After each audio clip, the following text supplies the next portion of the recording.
चंद्रयान-3 की सफलता के बाद भारत के इस अहम मिशन को लेकर देशवासियों में काफी उत्सुकता है। आखिर आदित्य L1 मिशन के जरिए सूर्य के बारे में बहुत जानकारियां जुटाई जाएंगी, जिनसे धरती पर जीवन को बेहतर करने में मदद मिलेगी। चलिए अब आपको बताते हैं सूर्य मिशन आदित्य L1 के बारे में सब कुछ। नमस्कार, स्वागत है आपका ट्रायंगल्स इंडिया के YouTube चैनल पर। हमारे चैनल को सब्सक्राइब करना ना भूलें ताकि आपको लेटेस्ट अपडेट मिलते रहें। चलिए शुरुआत करते हैं आज की वीडियो से। भारत ने सूरज के बारे में स्टडी करने की ठानी है, तो इसके पीछे बड़ी वजह है। धरती के लिए सूरज की अहमियत कितनी है, इसको इस बात से समझा जा सकता है कि हमारा जीवन सूरज के बिना संभव नहीं है। सूरज के बारे में अध्ययन करके ये जाना जा सकेगा कि मौसम में बदलाव और ग्लोबल वार्मिंग की असली वजह क्या है। आदित्य L1 में 7 पेलोड यानी उपकरण हैं। इनके जरिए फोटोस्फीयर, क्रोमोस्फीयर और सूरज की सबसे बाहरी परतों यानी कोरोना की स्टडी होगी। भारत ने अगर अब सूर्य की आंख में आंख मिलाने का फैसला किया है, तो इसकी बड़ी वजह है सूरज की अहमियत। पृथ्वी पर सूरज ही जीवन का इकलौता और सबसे बड़ा स्रोत है। पृथ्वी पर सूरज की वजह से ही जीवन है। सूरज की ऊर्जा ही पृथ्वी को चलाती है। सूरज की अहमियत को इससे समझिए कि धरती समेत सौर मंडल के सभी 8 ग्रह सूरज के ही चक्कर लगाते हैं। सबसे पहले जानिए इस रॉकेट के बारे में। यह PSLV रॉकेट की 59वीं उड़ान है। PSLV XL वेरिएंट की 25वीं उड़ान है।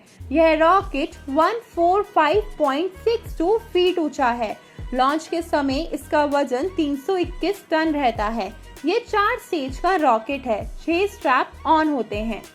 क्या करेगा rocket? PSLV XL rocket Aditya L1 की धरती की निचली कक्षा में छोड़ेगा, जो 235 किलोमीटर इंटू 19,500 किलोमीटर की पेरेजी और एपोजी वाली अंडाकार कक्षा है।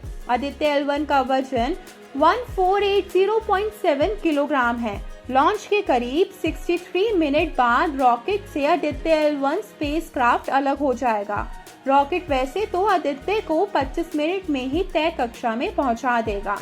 यह इस रॉकेट की सबसे लंबी उड़ानों में से एक है, यानी सबसे ज्यादा समय की।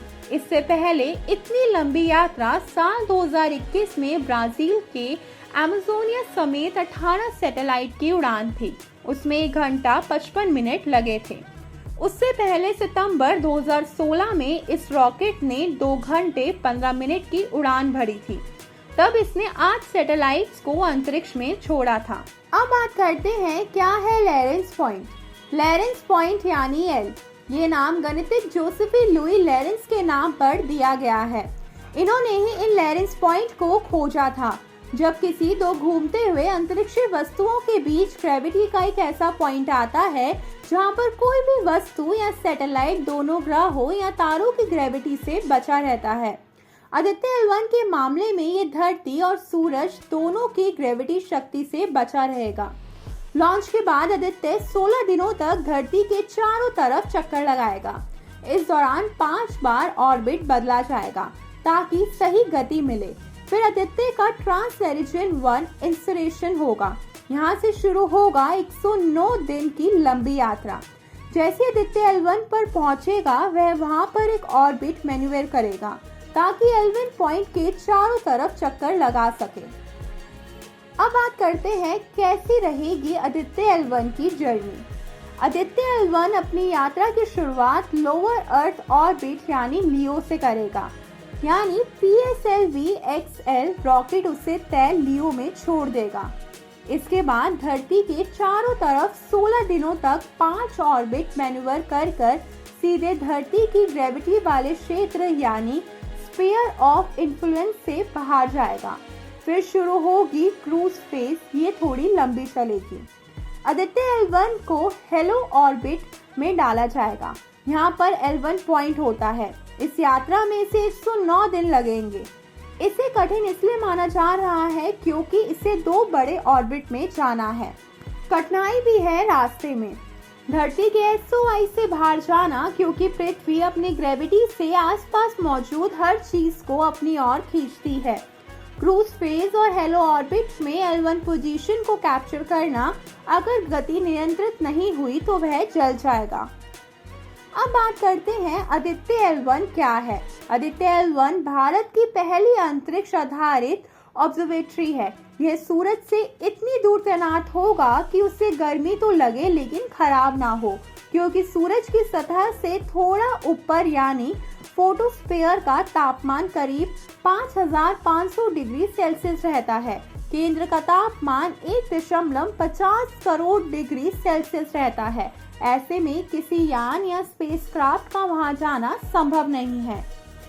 क्या करेगा आदित्य L1 स्पेसक्राफ्ट में? सौर तूफानों के आने की वजह, सौर लहरों और उनका धरती के वायुमंडल पर क्या असर होता है। आदित्य सूरज के कोरोना से निकलने वाली गर्मी और गर्म हवाओं की स्टडी करेगा। सौर हवाओं के विभाजन और तापमान की स्टडी करेगा। सौर वायुमंडल को समझने का प्रयास करेगा। अब आपके मन में ये सवाल आ रहा होगा कि सूरज की स्टडी क्यों जरूरी है ये मिशन। चलिए हम आपको बताते हैं। सूरज हमारा तारा है, उससे ही हमारे सौर मंडल को ऊर्जा यानी एनर्जी मिलती है। इसकी उम्र करीब 450 करोड़ साल मानी जाती है। बिना सौर ऊर्जा के धरती पर जीवन संभव नहीं है। सूरज की ग्रेविटी की वजह से ही इस सौर मंडल में सभी ग्रह टिके हैं। सूरज का केंद्र यानी कोर में न्यूक्लियर फ्यूजन होता है, इसलिए सूरज चारों तरफ आग उगलता हुआ दिखता है। सूरज की स्टडी इसलिए की जाएगी ताकि उसकी बदौलत सौर मंडल के बाकी ग्रहों की समझ भी बढ़ सके। सूरज की वजह से लगातार धरती पर रेडिएशन, गर्मी, मैग्नेटिक फील्ड और चार्ज पार्टिकल्स का बहाव आता है। इसी बहाव को सौर हवा या सोलर विंड कहते हैं। ये उच्च ऊर्जा वाली प्रोटॉन से बने होते हैं। सोलर मैग्नेटिक फील्ड का पता चलता है जो कि बेहद विस्फोटक होता है। कोरोनल मास इंजेक्शन यानी CME की वजह से आने वाले सौर तूफान से धरती को कई तरह के नुकसान की आशंका रहती है, इसलिए अंतरिक्ष के मौसम को जानना जरूरी है। ये मौसम सूरज की वजह से बनता और बिगड़ता है। दोस्तों, अगर आपको हमारा ये वीडियो पसंद आया हो तो इसमें दोस्तों के साथ भी जरूर शेयर करें, और अगर आपके पास हमारे लिए कोई सवाल है तो उसे कमेंट में लिखकर हमें जरूर बताएं। आपसे चलिए मुलाकात होगी एक नए टॉपिक पर एक नए वीडियो के साथ। देखते रहिए ट्रायंगल्स इंडिया। शुक्रिया।